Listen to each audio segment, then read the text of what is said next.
Rabe vahiny Elia dia nahazo sazy mihantona hery-taona an-tranomaizina araky ny navoakany didim-pitsarana hatrany. Itsinkilan'izay dia namaly an'ilay fanambarana mahakasika an'ilay hoe tsy misy profesora mahay intsony ao Madagasikara ao ireo avy ao anivon'ny mpanositra tamin'ity herinandro ity.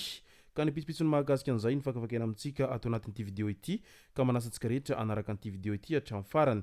Azadino ny milaiky ny video antsika ary tsarovy hatrany miabone amin'ny chaîne antsika mba ahafahanareo manaraka tsy tahabaka ny video zay lefa nahita isan'andro.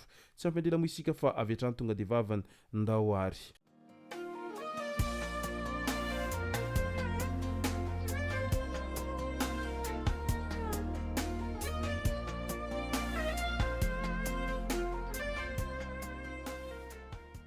Ny tonga tsy miaraba hono namantezitra ka dia faly miaraba isika rehetra mpanaraka tsy tapaka an'ity chaîne ity tenako amin'ity androandroany ity araky ny zay efa natsipiko zay dia ny mahakasika ny resadresaka nalaza tamin'ity herinandro ity no tena iompanantsika ato anatin'ity video ity. Pamilohan'izay dia andao aloha resantsika ireto tsara ho fantatra manaraka ireto. Ny malaza any ivelany any tamin'iny andro ny afako maliny i Georgina no nanambara atao amin'ny tambazotra Instagramany ny fangatahany Cristiano Ronaldo azy hovady. Nilaza ho nanaiky any CR7 mo ity mpilatro sy mpandraharaha Argentino Espagno ity. Ireto farany izay efa niaraka nandritra ny 7 taona ary efa manana zanaka ikambanana ihany koa mo izy ireo tao anatin'izay fotoam-piarahan'izy ireo izay. Vaovao tsara ho antontolon'ny baolina kitra araky izany ary vaovao tsara ho an'ity kitany baolina kitra eran-tany ity sy ny vadiny ity forosona amin'ny fanambadian'izy ireo ity ka mirary izy ireo hatrany aharitra tokantrano hatramin'ny farany. RN7 iny atsimon'ny ambohidy zanaka andavatapia. Nisy eo lozam-piarakodia indray teny milalam-pirenena fahafito tamin'iny andro ny omaly atoandro iny tokony tamin'ny 1.10 mahery kely teo eo teny atsimo kely ny ambohidy zanaka. Fiara fitateram-bahoaka Sprinter manao zotra mampitohy any Antsirabe sy ny Ambositra no nifandona tamina fiara kely Peugeot iray tao anatin'ny fiolahana. Raha nifantatra dia niala lalan-dratsy ilay Sprinter ka nifandona tamin'ilay fiara menamena avy any ambony. Tsy nisy nianana fohy fa naratra no betsaka tao anatin'ity loza famovizana ity ka olona maromaro no voalaza fa naratra vokatry n'izay fandonana izay. Ry mpamily mitandrema hatrany ianareo amin'ny familiana ary mitandrema amin'izay setrasetra izay satria hainy olona no entinareo ary tsy fitandremanareo kely ao anatin'ny minitra vitsy dia mety hamoizanareo hainy olona ao anatin'ny fotoana fohy ary mety hamoizanareo hainareo ihany koa izany tsy fitandremana kelinareo izay.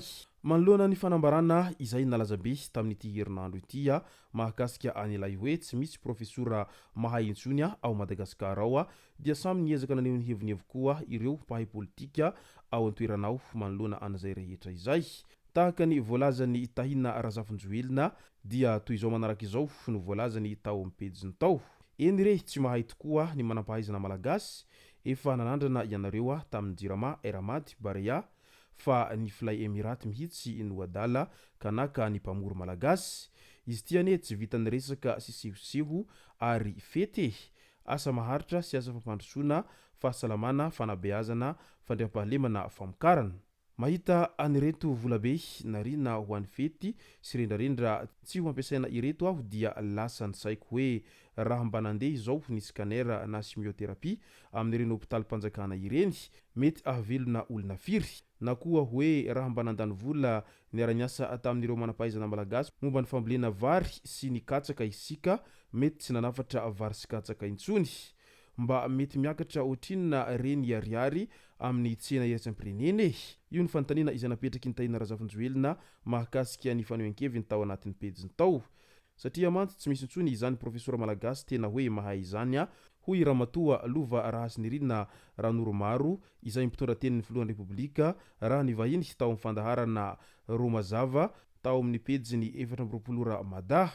Etsy ankilan'izay dia naneho ny heviny ihany koa ry zareo avy ao anatin'ny CSCS sampana Antananarivo tohina amin'ny fanehoan-kevitry ny mpitondra tenin'ny filohan'ny Repoblika ary mangataka ny fialan-tsiny ny ampahabe maso. Mampalahelo amin'izao fotoana izao fa tsy misy intsony izany profesora tena hoe mahay izany hoy ity mpitondra tenin'ny filohan'ny Repoblika ity. Namaly izany avy hatrany teo anivon'ny CSCS sampana Antananarivo ary nilaza izy ireo fa toy natanteraka raha nandre sy nanaraka ny fanehoan-kevitra izay nataony ity ramatoa ity izay nambaran'izy ireo fa manao hitohina ny hasim-pirenena ihany koa. Mitaky ny fialantsiny ampabe-maso araka izany manoloana an'izay fanehoan-kevitra izay ireto farany na ny mpampianatra mpikaroka sy ny mpikaroka mpampianatra. Ka ny fanontaniana mipetraka araka izany tena efa tsisy tokoa ve izany ilay profesora tena mahay raha ho an'i Madagasikara sa ahoana no tena marina aminazy ity?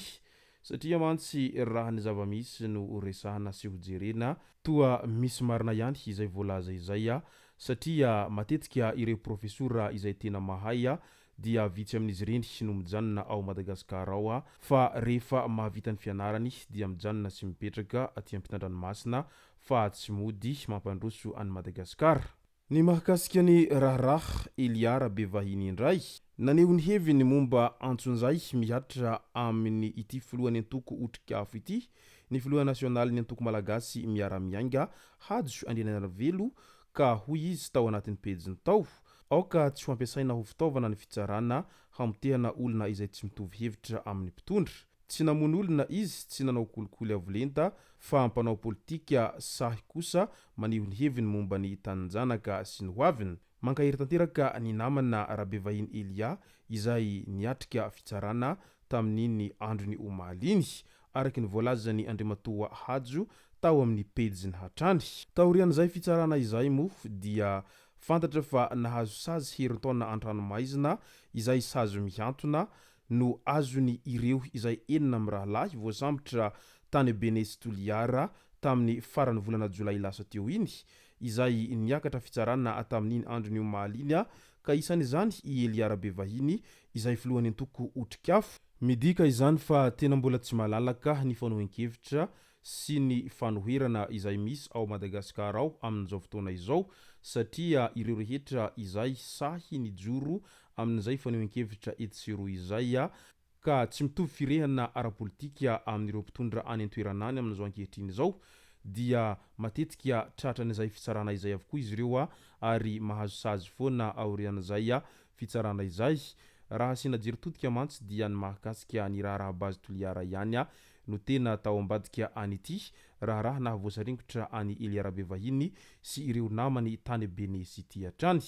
Izay no matsaka azona roso tao anatin'ity video ity tompoko lasy tompoko vavy misaotratsika rehetra nanaraka an'ity video ity hatramin'ny farany. Aza dino ny milaiky ny videontsika ary tsarovatra hatrany ny miabone amin'ny chaîne antsika mba ahafahanareo manaraka tsy tapaka ny video zay lefa nahita isan'andro.